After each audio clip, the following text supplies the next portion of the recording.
So take your time to sit comfortably, feel if you are all right the way you're sitting, okay? If it feels comfortable, you can close your eyes, but that's not necessary. You can do it as you like it, okay? Okay. So take your time to feel how you are now in your body. And just notice your breathing in and out, without having to change something. You just are aware that you are breathing in and out. And I also do the exercise sometimes myself, so that I have a good feeling of where we are with this exercise.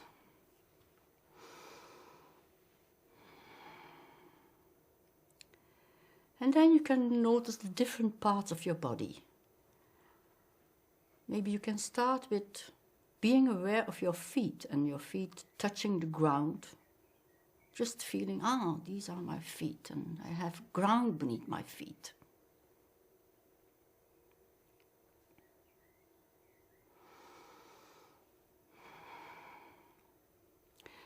And it's also important to notice whether there are specific sensations in specific parts of your body.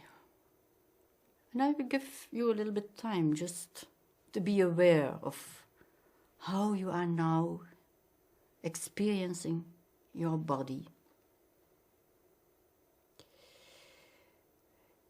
If you meditate regularly, or if you are used to do relaxation exercise, you have to be careful not to become too relaxed. It's important that you are aware and that you are enough alert just to notice how your body is feeling now. You don't have to change anything, just acknowledging.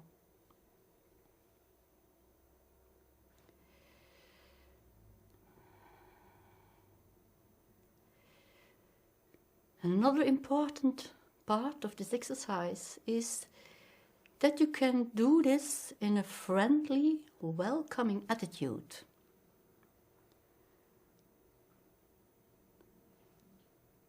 That you can be with yourself like you would be with your best friend. A good companion. A companion that doesn't judge, but a companion who is there in a mild, friendly, welcoming way. So that's an important attitude, to give that to yourself when you are noticing how you are now.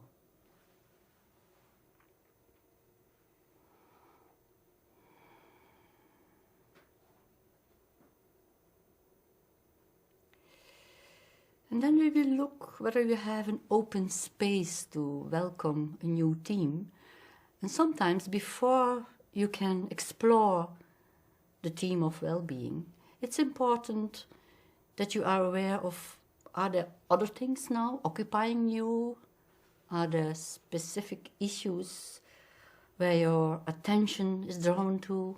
So take your time to notice if there are specific issues now that are taking space in you. So, and feel free to write down a few keywords of the things that you experience as hindering you or that are occupying your space.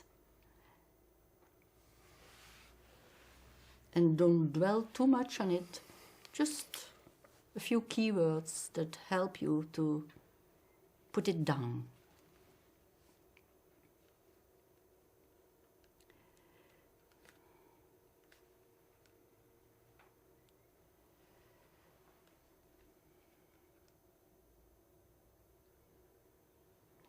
So, and by writing it down, imagine that you really let go that issue. Doesn't mean that you have to forget about it, but only by putting it on the paper, you can also put it at a small distance now.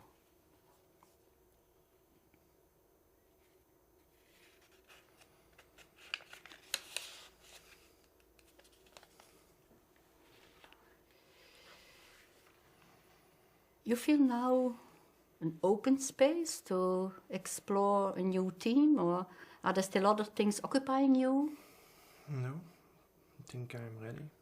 You feel now an open space to enter a new theme? Yeah. Okay, that's fine. So then we will go to the second part. Okay. Now we will zoom in on well-being.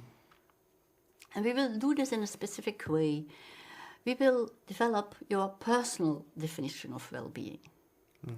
So if you take a little bit time and ask yourself, what does well-being mean to me?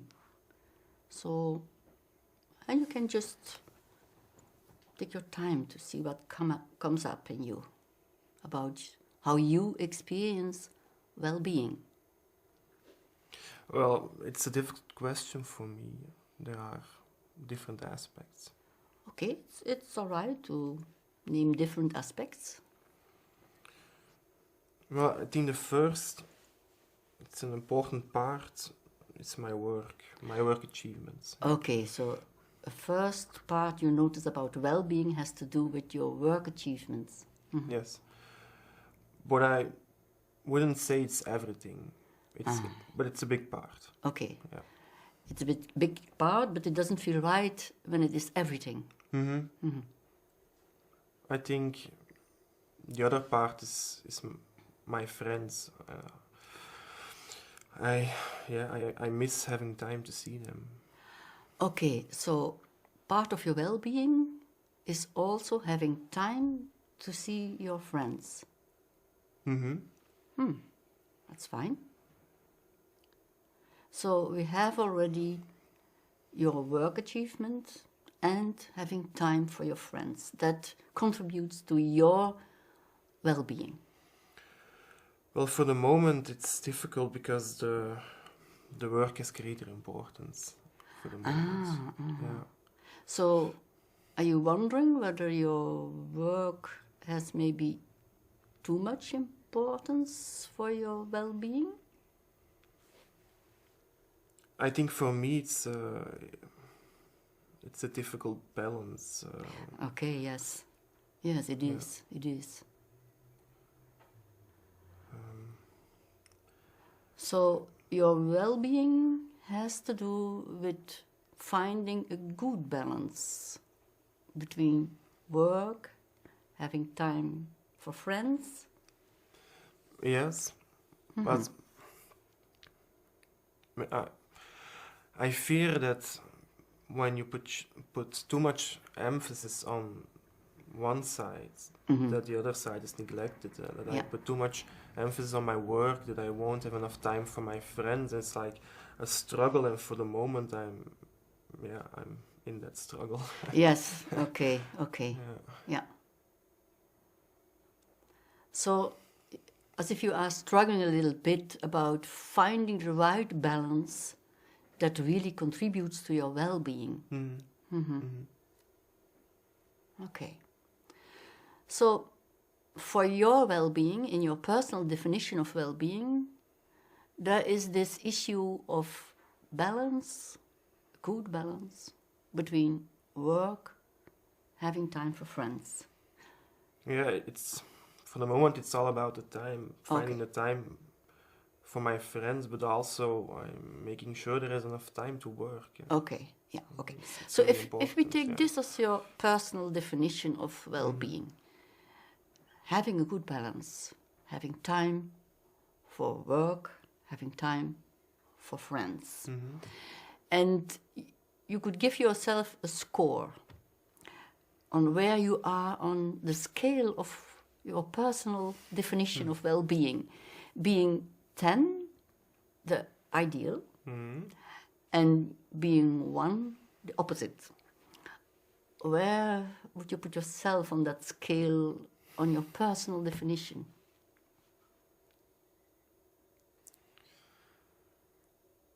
First I was thinking like 7, but now that I'm reflecting on it, it's more like 6. But 6 sounds bad, no? So 6-7 would be your position now on that scale? But it sounds bad, I think. 6-7. Although I think 6-7 is very realistic for daily life. Okay, it's good to hear that, yeah. Mm-hmm. So you stay on 6-7 on your scale. Okay, that's fine. Now I invite you to move on to a new part. Okay. We are going to reflect on your personal strengths and talents. Mm-hmm. So if you ask yourself, what are my personal strengths and talents? And just look what's coming. Mm-hmm. I think one of my strengths is that I have this kind of drive, this kind of feeling to be enthusiastic about something, to go forward. Okay, so your enthusiasm is a good engine. Yes, it's like saying to myself, come on, let's go for it, you know. Okay, you can go for it. Okay. Yes. That's nice. I think it helps me to follow my dreams also. So your enthusiasm even supports you to go for your dream. Yeah. Well, I'm not afraid to go after them, after those dreams, because I have this kind of drive, you know. It's a nice strength. Thank you. Yeah. Yeah, it helps me. Yeah. So your enthusiasm. Mm-hmm. Other strengths? I think I can also relate very well to other people. Like friends and family, I'm concerned about them. Yeah. You have good connecting strengths. Yes, that's it. Yeah. That's nice. Yeah. Mm-hmm. And are you thinking of other strengths, or do you think these are the most important strengths I use currently in my life? I think those two are the main ones. These two. Yeah. Your enthusiasm and your connecting strength. Yeah. Okay. That's it. And what would others say about your strengths?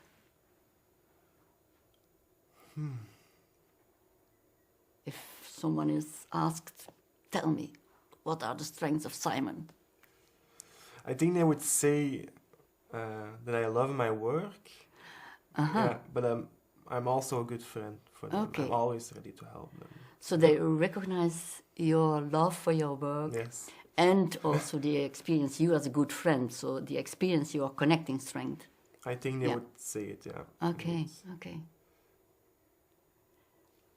Would they say other things that you don't think of? It's difficult.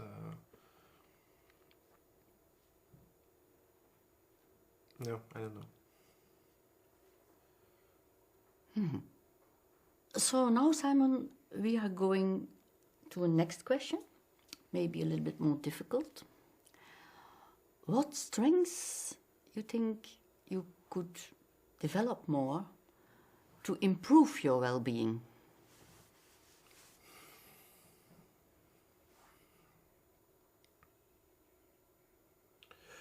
Maybe like downsizing some problems. It's a strength that I see a lot in older people. So downsizing your problems could be a way to improve your well-being. Yes. And you see that in older people, that they downsize their problems. Yes, I think it would help me, but perhaps it will also compromise the drive I was talking about. Yeah. So you are afraid that your drive also will diminish when you downsize problems. But in any case, I think it's important to learn to downsize these problems, even if it perhaps compromises the drive a little bit. Okay, so in any case, downsizing your problems could be helpful to develop more well-being. Okay. I think so, yeah. So let's then move on to the next question. What could help you, or what could support you to downsize your problems? I think that I need some proof that it isn't a problem when you don't spend that much time on your work and spend more time with your friends, for example. It's when I'm with friends who have a good family life. I can see that some of them are also successful in their work, and that's kind of a proof then that works. So seeing these older friends we have good family life and are successful in their work, that gives you a proof that this could be a good idea to downsize. Yes, although I don't have that many good role models. Yeah, sometimes it's difficult to find good role models in your environment. Yeah, who can really have the balance between the work life and the family life. Yeah, I see. So now we move on to a next question. Can you think of just one step you could start to practice to improve your well-being? Taking into consideration that you gave yourself now a score of 6-7, what could be one concrete step to improve your well-being and moving on to 7-8?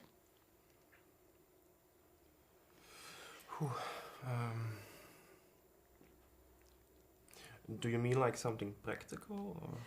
Yes, like a very concrete step, something you really can practice.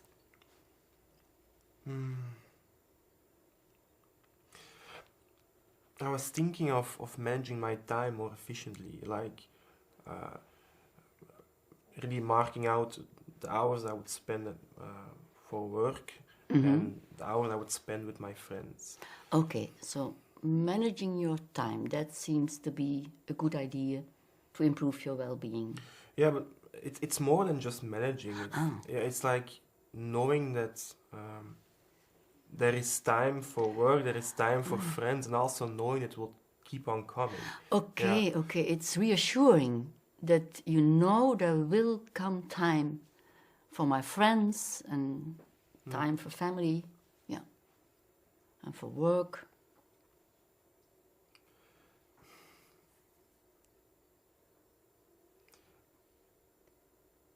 I don't know whether it's allowed, but when you set time for your friends and time for your work, I thought, but also time for myself. So you are discovering something new. You become aware of the importance of having time for yourself. Well, now it's more difficult. Before it was work, friends and family, and now there's an extra part. It becomes more difficult, but at the same time, it seems an important issue that was missing in your well-being. This time for yourself. Yeah, if I look back like 4 years ago, I had more time for myself, and I think I experienced more well-being then.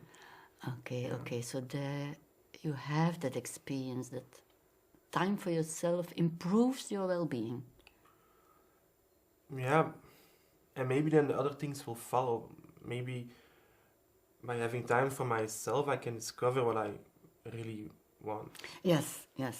Sometimes you need time for yourself to discover what you want. That's true. But it's confronting to say. Okay. Yeah. It's confronting that this was your missing step. Yeah. So to move from 6-7 your well-being to, let's say, 7-8, this issue of also having time for yourself is an important discovery. Yeah. I think it's important. Yeah. So we have in your personal definition of well-being, it has expanded now. You have the work, you have friends, family, and time for yourself. And practicing that could improve your well-being. Okay, that's then fine. I will hopefully discover what I really want. Yeah, okay. Yeah. We are going to finish now this. Okay. Do you feel that these are the most important things, or is there something left that we didn't address enough? I'm still thinking about the time for myself. But,